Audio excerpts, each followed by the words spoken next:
Hey there guys, what up? Welcome to the very first installment of According to Wiki. That's right, so come on in, get comfortable, and get ready for a Wiki Quickie. And don't forget that if you like what you see today, well, you can always hit that little subscribe button down below. And always feel free to dab all over that like button, y'all. Now let's just forget the fact that I said y'all and get right into the article. Today we will be talking about the fictional character from Marvel, ULTRON. Everything I tell you will be straight from Wiki itself, so while most of the information is most likely true, just know it is from Wikipedia. ULTRON is a fictional supervillain appearing in American comic books published by Marvel Comics. He is the most recognized nemesis of the Avengers, and has a quasi-familial relationship with his creator Hank Pym. He was the first Marvel Comics character to wield the fictional metal alloy adamantium. So according to this, he had it even before Wolverine did. ULTRON has been voiced by Tom Kane and by Jim Meskman in several media adaptations. The character is portrayed by James Spader in the 2015 film Avengers Age of Ultron, Chapter 1, Publication History. The character initially appeared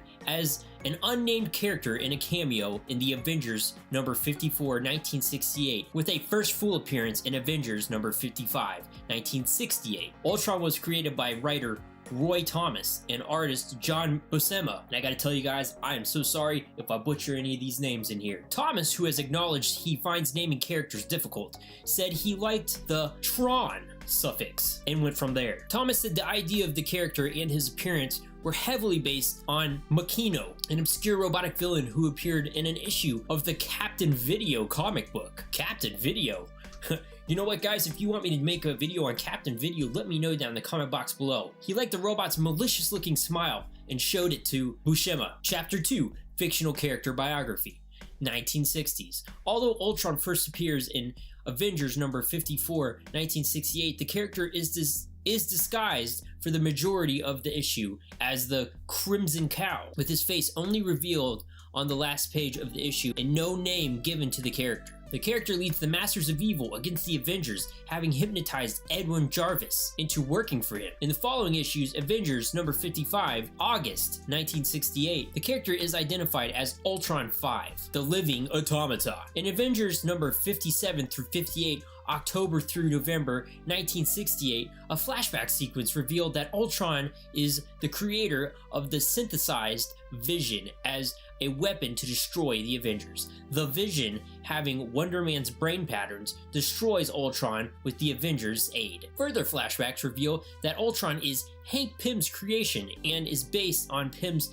brain patterns. The robot gradually developed its own intelligence and rebelled, and almost immediately develops an Oedipus complex, whereby it feels irrational hatred for Hank, and demonstrates an interest in the Wasp, aka Janet Von Dyne, rebuilding itself and learning how to turn itself on and upgrading 5 times. ULTRON then hypnotizes and brainwashes his father into forgetting that the robot had ever existed. The character's next appearance in the Avengers number 66 through 68, which was released July through September of 1969, where the character, now referring to itself as ULTRON 6, uses the fictional alloy adamantium to upgrade its body to an almost indestructible state and takes the new name Ultimate ULTRON. His plans to destroy humanity are again thwarted by the Avengers. Now in the 1970s, a crossover story between Avengers number 127, which was released on September 1974, and the Fantastic Four number 150, which was released on September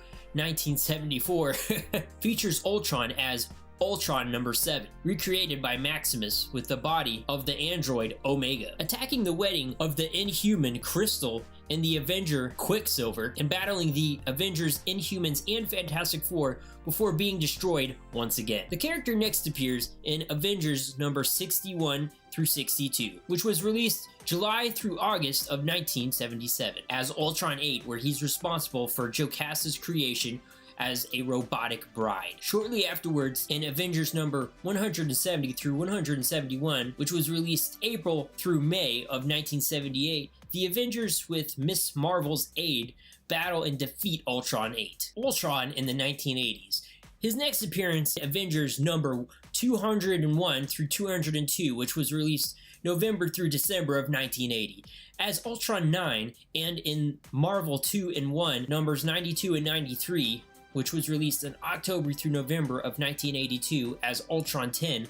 Both appearances feature brainwashed heroes recreating and then defeating the robotic menace. After being briefly recreated as Ultron 11 by the Beyonder and appearing on Battleworld during the Secret Wars, and for a brief encounter with the Thing from the Fantastic Four, Ultron is destroyed again. The Thing, however, does bring Ultron's head back to Earth as a souvenir. Ultron 11's head is dropped and forgotten by the Thing when there is an attack by the alien Dire race. A new version, known as Ultron 12 What Else, enters into an alliance with the Grim Reaper and the villain's allies Nekra, the Eric Jostin Goliath, Man-Ape, and the Black Talon in a bid to destroy Wonder Man. Although the villains are defeated by the West Coast Avengers, Ultron 12 begins to form a relationship with his father, Henry Pym. Ultron 12 begins calling itself Ultron Mark 12 in an effort to sound more human. Rebuilding itself, Ultron 11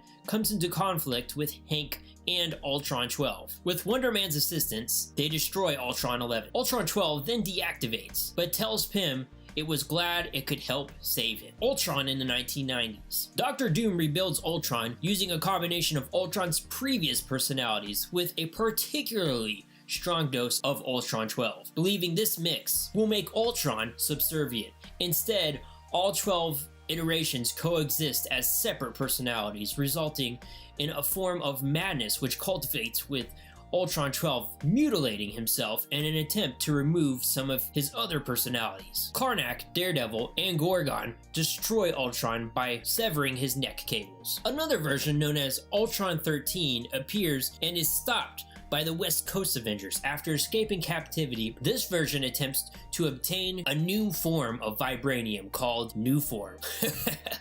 Yeah, it's literally called New Form, but is repelled by the combined efforts of Iron Man, the Black Panther, and Spider-Man. Ultron 11 next briefly appears as a captive of a highly advanced Doombot, but is freed when the Doombot is defeated by Deathlock. Ultron 13 escapes from prison and upgrades into the Ultimate Ultron, technically Ultron 14, and captures the West Coast Avenger Mockingbird to use Mockingbird's brain patterns to create the new robotic mate, Alchema. Alchema aids Ultron, but both are eventually jettisoned into space through a ruse by the Vision. The character reappears with Alchema, and together they plan to create a volcanic winter by placing bombs underneath several volcanoes. The West Coast Avengers stop the pair once again, and Alchema rebels and leaves Ultron.